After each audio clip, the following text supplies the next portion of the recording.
Welcome to the deep dive. So you've brought us some fascinating material today, all centered around, well, math. That's right. But maybe not math as everyone remembers it from school. We're looking at excerpts from Arthur Benjamin's The Magic of Mathematics. Right, and our mission, as I understand it, is kind of shifting focus, not just solving for X, but really getting into the why behind it all. Exactly. We want to uncover the surprise and, honestly, the fun in math. Benjamin, they call him the math magician for a reason. He makes complex stuff feel, well, almost easy and definitely entertaining. Okay, I like the sound of that. So let's jump into section 1, elementary magic. You mentioned starting with a mental math trick, something we can, try out. Okay, listener, think of a two-digit number. It needs to be between 20 and 99. Got one? I've got mine. Keep it secret, though. Yep, keep it secret. Now add the two digits of your number together. So if you picked, say, 52, the sum is 5 plus 2, which is 7. Okay, done. Now subtract that sum from the number you originally thought of. So in our example, 52 minus 7 gives you 45. Got my final number. Right. Now take the digits of that final number and add them together. So for 45, it's 4 plus 5. What did you get? Huh. I got 9. You always get 9. It's the always 9 trick. And it's not just like a fluke. It's tied to the properties of the number 9 itself, a really neat little pattern. That's pretty cool. It feels like there's a hidden structure. Speaking of structure, the sources talk about patterns like triangular numbers. Yes. Triangular numbers. Visually, you can think of arranging dots. 1 dot, then 3 dots in a triangle, then 6, then 10. 1, 3, 6, 10, 15, and so on. Right, I remember those. And these patterns lead to something really useful. The formula for summing the first n numbers. If you imagine 2 of those dot triangles the same size, you can fit them together. Oh, like puzzle pieces. Exactly. They form a perfect rectangle. And if the triangle represented the sum of numbers up to n, the rectangle ends up being n dots high and n plus 1 dots wide. So wait, that means the sum? It's just half the area of that rectangle. Done times noun plus $1 divided by 2. You got it. $1 plus 2 plus dots plus n plus 1, 2, 2. Suddenly, adding the first million numbers isn't this impossible task. It's just one calculation. $106 times $106 plus $1 divided by 2. Done. That's a powerful shortcut. But then the source is through a curveball, right? Something about cubes. Oh, this is where it gets really elegant, I think. If you sum the cubes of the first n numbers, like $13 plus $203, which is $1 plus 8 is 91. Okay, 9, which is 3 squared. Exactly. And 3 is the second triangular number. It turns out the sum of the first n cubes is always the square of the nth triangular number. $13 plus 23 plus 33 is $1 plus 8 plus 27 equals 26 size, which is $62. And 6 is the third triangular number. Wow, that connection feels deep. Like squares and cubes are talking to each other through these symbol triangles. It's beautiful, isn't it, how these different ideas link up? Okay, let's shift gears a bit. Back to practical tricks. The source mentioned a fast way to multiply certain two-digit numbers, the ones where the first digit is the same and the last digits add up to 10. Yeah, that's a good. Let's try $38 times 3 and 2. The tens digit is 3 for both, and the units digits 8 and 2 add to 10. Right, so how does the shortcut work? Okay, you take the tens digit, 3, and multiply it by the next whole number, which is 4. So $3 times 4 equals 12.2. Write that down, kind of like 1,200, so 1,200. Okay, 1,200. Then just multiply the units digits together. $8 times 2 equals 16.2. Add that to the 1,200. $1,200 plus 16 equals 1,216. Susan, let me just check that. Yeah. 38 times 32. Yeah. Yep, 1216. That's really fast. It is, but, Yeah. it feels like magic, but it's just algebra doing the work behind the scenes. Ah, okay. That makes sense. It's not really magic. Which brings us perfectly to section 2, the underlying rules. What algebra is making that trick work? It really comes down to the distributive rule, mostly. You're essentially working with numbers close to a round number, like 30 in our example. It's like multiplying zs plus a by zs plus b, and things just simplify really nicely because of the specific condition that the last digits sum to 10. The tricks are just algebra dressed up. And the most fundamental rule, the source says, is the distributive rule. Weigh b plus c, a plus ab plus ac. The gold rule of algebra. That's the one. And the example to make it intuitive is great. Think about having, say, 7 bags. Okay. And in each bag, there are 20 gold coins and 8 silver coins. So 28 coins total per bag. Great. $7 times 28 filled coins total. Or you can count all the gold coins first. That's 7 bags times 20 gold coins each. $7 times 20. And they get all the silver coins. 7 bags times 8 silver coins each. $7 times 8 both. And add those two amounts together. Yeah. $7 times 20 plus 7 times 8 has to give you the same total number of coins as $7 times $28. It's just Common sense, really, but formalized. I like that. Common sense into math rules. This extends to the FOL method too, right? For Yeah. multiplying things like D plus B Yeah. plus D dog. AFOL first, outer, inner, last is just a way to make sure you apply the distributive idea systematically. AC plus add plus BC plus BDO.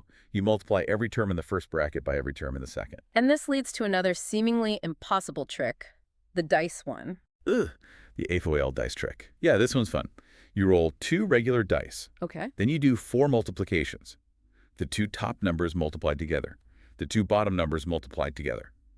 Remember, opposite sides of a die always add to 7. Right, so if the top is 3, the bottom is 4. Exactly. Then you multiply the top of the first die by the bottom of the second, and the bottom of the first die by the top of the second. Those are the cross products. Okay, so 4 products in total. Tops, bottoms, and the 2 crosses. You add those 4 products together, Yeah. and the answer is always 49. Every single time. How? That seems completely random. It looks random, but algebra reveals the secret. Let the top numbers be x and y. Then the bottom numbers are 7x and y's and 7 and y's. The 4 products you're calculating are actually just the FOL expansion of 6 plus 7x times y 7y. Wait, $6 plus 7x is just 7, and y plus 7y is also just 7. Bingo. So you're always calculating $7 times 7 is 7, which is $49. Algebra turns apparent randomness into absolute certainty. That certainty is powerful, and sometimes it's used to prove something can't happen, right? Like the checkerboard dominoes proof. A classic example of proof by contradiction or showing impossibility. So imagine a standard 8x8 checkerboard, 64 squares. Okay, 32 white, 32 black. Now, we remove 2 squares specifically, 2 opposite corners. Let's say top left and bottom right. They're both the same color, right? Let's say they're both white. Right. So we're left with 62 squares. The question is, can you perfectly cover these remaining 62 squares with 31 standard dominoes? Each domino covers exactly 2 adjacent squares. 31 dominoes cover 62 squares. The number matches. Seems like maybe you could. But think about the colors. A domino, no matter how you place it horizontally or vertically, always covers 1 white square and 1 black square. Always. Okay, yeah, one of each. So if you were able to use 31 dominoes, you'd have to cover exactly 31 white squares and 31 black squares. But wait, we started with 32 white and 32 black. We removed 2 white squares. Exactly. So on the board, we're left with 30 white squares and 32 black squares. You simply don't have the right number of white squares, 31 needed for the 31 dominoes. So it's impossible, just based on the color count. Impossible. You didn't need to try placing a single domino. The logic proves it can't be done. That's the elegance of mathematical proof. That elegance really shines when we get to section 3, the universal constants. And the star has to be Euler's identity, doesn't it? EEP plus 1 equals 1. Often called the most beautiful equation in mathematics, or sometimes the God equation, though that's maybe a bit much. Why the hype? Because it connects the 5 most fundamental numbers in math in one incredibly simple statement. You've got 0 and 1, the basis of arithmetic. You have Tata Tirme, the cornerstone of geometry. You have TPLer, the heart of calculus and growth. And you have ELA Dressel, the imaginary unit crucial for algebra, all linked together. It's abstractly beautiful, sure, but does it do anything practical? Oh, absolutely. This equation is the mathematical foundation for describing anything that oscillates or rotates. Think waves, light waves, sound waves, electrical signals, quantum mechanics. It connects exponential growth from total dealer with rotation from 1A 1B, and it's why your radio works, essentially. Okay, that's a compelling connection. Let's break down the components. Pi, we know it's about circles, but the source had this weird puzzle about the Earth's circumference. Right, the Earth's circumference puzzle. Imagine a cable wrapped tightly around the Earth's equator. Now let's say we add just 3 meters, about 10 feet to the length of that cable, distributing the slack evenly. How high does the cable now float above the ground? The Earth is huge. Adding only 3 meters to that massive circumference, it feels like the gap would be microscopic, like you couldn't even slide paper under it. That's what intuition says. But the math is surprising. The change in radius, the height, is the change in circumference divided by 2 pi. So it's $3. $3. It's about 6 letters and 2 $8, which is almost half a meter, about 47 centimeters. Exactly. Nearly knee-high. You could easily crawl under it. And here's the really wild part. The original size of the sphere doesn't matter at all. If you did the same thing with a baseball, added 3 meters to its circumference, the loop would also lift off the surface by the exact same 47 centimeters. No way! That's deeply counterintuitive. Pi works the same way for planets and baseballs. Pi governs the ratio, regardless of scale. It's truly universal. Okay, now $8. Roughly 2.71 teen. It shows up in finance with compound interest. But why is it so fundamental in calculus and nature?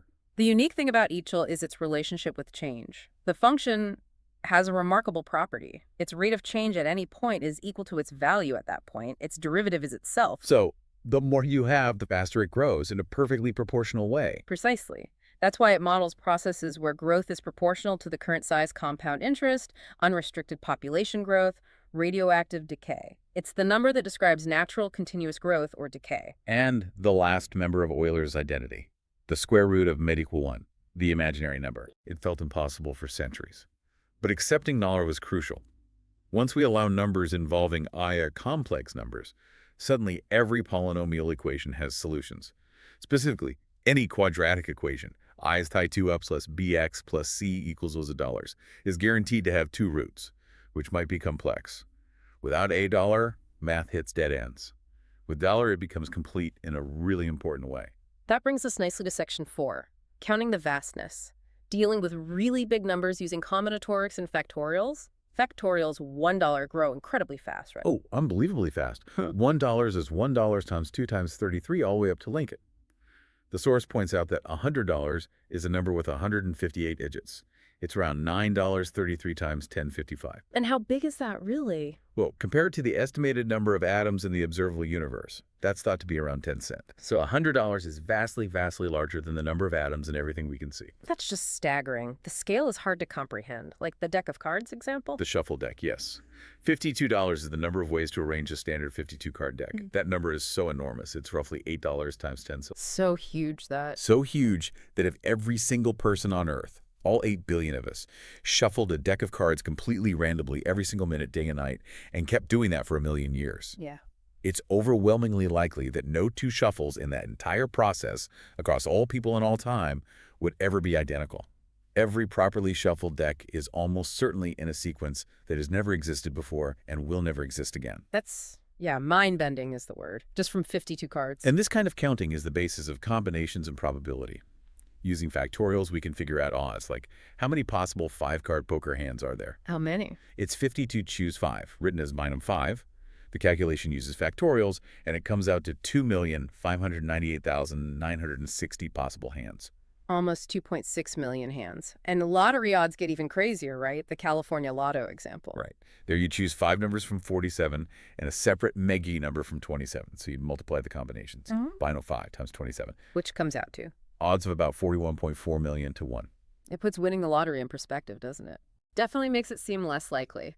But this math also explains game strategy, like in poker.